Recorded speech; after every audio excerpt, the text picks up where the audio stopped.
Dünən Bakıda bahalı dünya brendi sayılan Ferrari avtomobillərinin satış mərkəzi açılıb. Bu avtomobillərin qiyməti 300-400 min manatdan başlayır. Bəs görəsən Azərbaycanda bu maşınları kimlər ala bilir? Конечно, alan ancaq nazir balalardır, imkanlı. Yəni, kasıb təbəqənin işi deyil. O kiminki pulları açıqlanmır, onlar alar da hər halda, elə olar.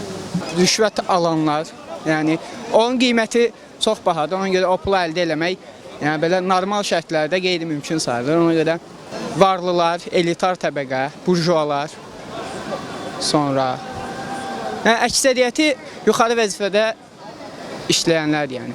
Ala bilərlər. Azərbaycan çox inkişaf edilmiş ölkədir. Mənə elə gəlir ki, ala bilərlər. Pul adamlar da, kasıblar üçün, orta adamlar üçün o alınmır. Azərbaycanın maşınları məhkimləşdirir. Maşınları yəqin ki, özləri almırlar. Ya ataları alır, ya anaları alır. Mənim atam alır, fakt. Sürürük də. İmkan olanlar, gücü satanlar ala bilir də. Orası açığı məlumdur, yəni bunu demək artıq yəni nə bilim axmaqlıq olar da. Amma bilinir ki, hamı bilir ki, kim alır onları yəni. Təbii ki, nazir balaları, məmur balaları. Ancaq imkanlı şəxslər. Yəqin ki, özəl şirkətləri olan insanlar, dövlət qulluğunda işləyən insanlar çətin ki, belə maşınları yiyələnə bilər. Belə suallar cavablandıramıram mən.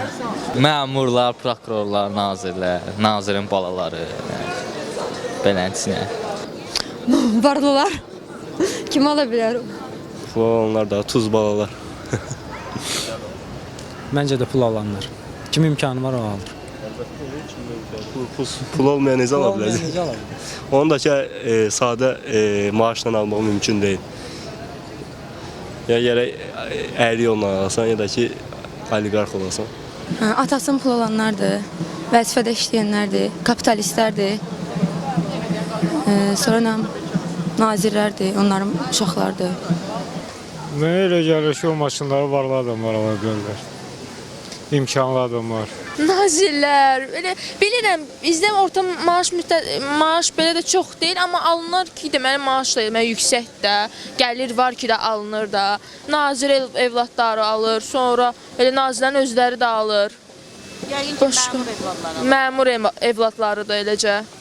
Vəkil, nə bilim, siz necədir, başa salmaq mümkün deyil həmin şeydə. Maaş azdır, amma gəlir də olur da üstəlik də yenə də, istər-istəməz. Kimin imkanı çatır alır da. Milyonerlər alır da, təbii ki, kim alır? yəqin ki, ən varlı insanlar. Nazirlər. Nazir oğulları. Kim ki, əmək haqqı daha yüksək, mən elə düşünürəm. Yəni bilirsiniz, indi o politik məqamlara getmək istəməzdik. Amma yəni ki, belə qısa doğru bir cavab belə olardı ki, yəni ki, kimin ki imkanı var, o da alır. Yəni ki, indi oturub desək ki, yox, yəni ki, Azərbaycan tutalım, millət maaş bu qədər alır, o maşını gedib ala bilməyəcək. Yəni ki, eləyə qalanda, yəni normal insan onun üstələri gedib, məsələn, Hyundai maşını da böyük bir çətinliklə alır. Kimin pulu var, o da alır da. Alan var ki, gətirirlər də. Alan olması gətirməzlər ki.